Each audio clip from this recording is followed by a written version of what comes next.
그리스도의 풍성하신 은혜와 사랑이 늘 함께 하시기를 바랍니다. 오늘 이 아침에는 마태복음 제13장 18절로 30절까지의 말씀, 생명의 삶 큐티 2월 13일자 말씀입니다. 18절 말씀 봅니다. 그런즉 씨 뿌리는 비유를 들으라.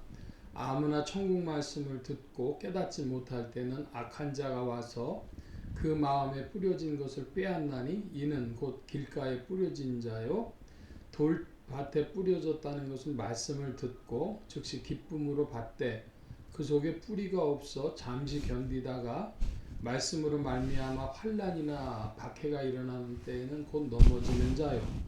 가시떨기에 뿌려졌다는 것은 말씀을 들으나 세상의 염려와 재리의 유혹에 말씀이 막혀 결실하지 못하는 자요. 좋은 땅에 뿌려졌다는 것은 말씀을 듣고 깨달은 자니 결실하여 어떤 것은 100배, 어떤 것은 60배, 어떤 것은 30배가 되느니라 하시더라. 먼저 23절까지의 말씀을 살펴보면 씨 뿌리는 비유에서는 밭이 네 종류로 나누어지는데 첫 번째는 깃가밭이고 두 번째는 돌밭이고 세 번째는 가시떨기밭이고 네 번째는 좋은 땅, 흔히 옥토라 부르는 것입니다.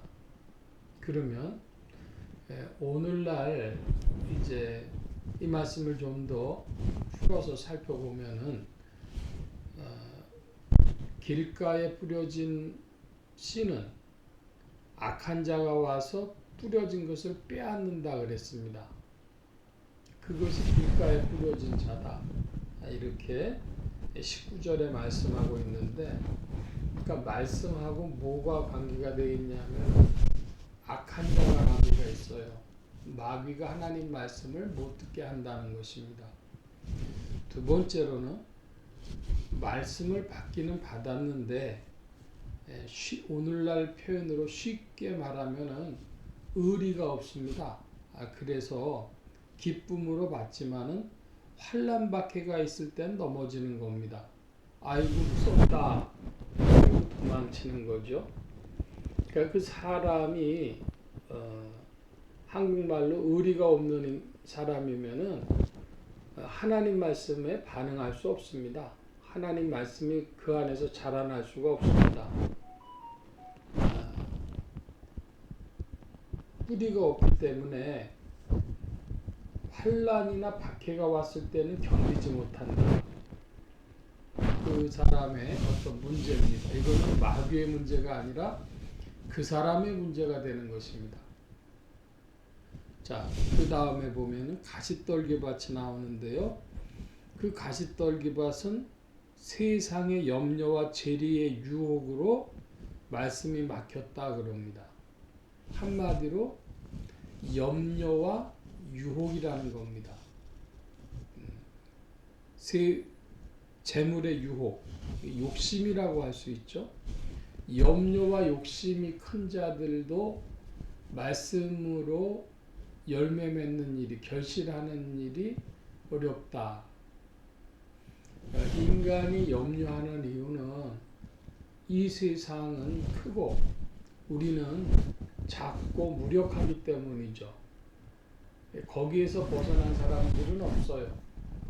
문제는 그걸 염려하느냐, 그렇지 않으면은 하나님께 맡기느냐, 그 믿음의 문제가 있죠. 또 하나 재리의 유혹이라 그랬는데 욕심, 그 무력이라고 하는 건데 이게 다 사람 속에 누구도 벗어나기 힘든 그런 문제죠. 그래서 마귀가 악한 자가 막았든지 그렇지 않으면 의리가 없든지 그렇지 않으면 욕심과 염려가 많든지 그러면 말씀에 반응하고 좋은 결과를 열매를 맺지 못하는 것입니다. 좋은 땅 한마디로 의리도 있고 세상 욕심은 별로 없고 염려하지 않는 한국말로 깡다구 있는 사람들이 속에서 말씀이 열매를 맺는 것이죠. 30배, 60배, 100배. 마태복음에서는 역으로 100배, 60배, 30배 이렇게 표현을 하고 있습니다. 계속해서 좀 봅니다. 예수께서 그들 앞에 또 비유를 들어 이르시되 천국은 좋은 씨를 제밭에 뿌린 사람 같으니 사람들이 잘 때에 원수가 와서 곡식 가운데 가라지를 덧뿌리고 갔더니 싹이 나고 걸실할 때 가라지도 보이거늘 집주인의 종들이 와서 말하되 주여 밭에 좋은 씨를 뿌리지 아니하였나이까. 그런데 가라지가 어디서 생겼나이까. 주인이 이르되 원수가 이렇게 하였구나. 종들이 말하되 그러면 우리가 가서 이것을 뽑기를 원하시나이까. 주인이 이르되 가만두라. 가라지를 뽑다가 곡식까지 뽑을까 염려하노라. 둘 다 추수 때까지 함께 자라게 두라. 추수 때에 내가 추수꾼들에게 말하기를 가라지는 먼저 거두어 불사르게 단으로 묶고 곡식은 모아 내 곡간에 넣으라 하리라. 계속된 비유의 말씀인데요. 알곡과 가라지의 비유가 되겠습니다. 우리가 여기서 알아야 될 것이 있는데 요즘에는 농사를 짓는 이들이 거의 없고 대부분 도시에 거주하기 때문에 이것의 의미를 잘 모르고 지나가기가 사실은 쉽습니다. 저도 본 적이 없어요. 그저 설명으로 얘기를 들은 겁니다. 내용인즉슨 이것이죠. 그 가라지가 어떻게 자라나느냐 그러면 원뿌리, 알곡을 맺을 만한 좋은 그 곡식에 뿌리를 같이 감아요. 뿌리에서부터 감아 올라오는 겁니다. 그러니까 똑같이 올라와 버리는 거죠. 그래서 곡식하고 가라지하고 알곡하고 가라지가 같이 올라오기 때문에 만약에 가라지를 뽑으려고 하면 모두 뽑아야 되느냐? 그럼 알곡도 같이 뽑아야 됩니다. 자, 이 이야기를 조금 더 이제 풀어서 말씀드리면 오늘날 지상의 교회에 굉장히 많은 문제들이 있죠. 예를 들어 대부분 경우에 복음을 떠나서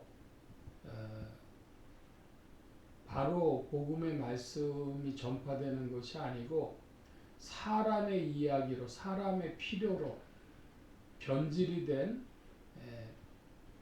불확실한 복음이 전해지고 또 하나는 사람들이 교회 안에서 자기의 욕심을 추구하다가 교회가 부패합니다. 대부분 교회 안에서 권위를 행사하고 있는 사람들, 예를 들면 목사님, 무슨 장로님, 재정부장, 뭐 이런 사람들에게서 그런 부패 같은 것이 일어나고 또 어디는 보면은 성추문이 일어나죠. 그런 것들로 인해서 저게 무슨 교회냐, 진리도 없고 부패하고 그 맨날 스캔들이나 일으키는 저게 무슨 교회냐 이렇게 생각을 합니다. 그래서 아예 저런 거 없어졌으면 좋겠다고까지 생각이 가죠. 그런데 지상의 교회가 없으면 어떻게 되느냐? 지상의 교회가 없으면은 복음의 역동성을 드러내는 일도 매우 제한이 되는 겁니다. 그러니까 이 가라지가 알곡을 칭칭 감아가지고 같은 뿌리를 대고 있으니까 마지막 날까지는 뽑을 수가 없어요. 그래서 주님이 말씀하십니다. 추수 때까지 함께 자라게 두라. 그러니까 지상교회에 대해서 그 너무 많은 기대를 가지고 계시면 안 됩니다. 동시에 지상 그 교회가 사람들의 생각에는 없어져야 될 것처럼 생각되지만 주님은 그렇게 원치 않으십니다. 그러니까 지금 이 상황이 뭔지에 대해서 사람들이 자기가 생각하는 것이 지상에 벌어질 것처럼 순결하고 좋은 교회가 벌어질 것처럼 그렇게 볼 일이 아니고, 또한 동시에 그렇다고 해서 참된 교회가 없는 것이 아니라 신령한 교회, 새 예루살렘, 천성의 교회가 주 안에서 지어져 가는 줄로 믿고, 주님께서 그렇기 때문에 추수의 날들을 시간을 연기해 두신 것이기 때문에 추수 때까지 함께 자라게 두라 하신 말씀을 깊이 묵상을 하면서, 가라지는 거두어 불사르게 단으로 묶고 곡식은 모아 내곡간에 넣으라. 주님의 창고에 드릴 알곡들이 자라게 있는 것을 믿으시기를 바랍니다. 그러므로 다른 거에 관심 가질 것이 아니라 나는 지금 어떤 위치인가, 나에게 초점 맞춘 신앙이 되어줘야 하겠습니다. 알곡으로 열매 맺는데 30배, 60배, 100배로 열매 맺도록 염려와 욕심 버리고, 또 의리 없는 짓 버리고 주님 안에서 성령으로 인도받기를 사모하는 여러분들 되어주시기 바랍니다. 오늘 말씀 여기까지 봅니다. 기도합니다. 만복의 근원 되신 주님, 함께하여 주셔서 그리스도의 성령 안에서 열매가 풍성한 믿음의 사람들이 되어져서 성령의 열매를 풍성히 맺어 천국 곳간에 드리는 주님의 일꾼들, 그리스도인들 되게 하여 주옵소서. 성령님 더욱 지도하시고 인도하시기를 구하고 감사하며 의지하올 때에 예수 그리스도의 이름으로 기도하옵나이다. 아멘.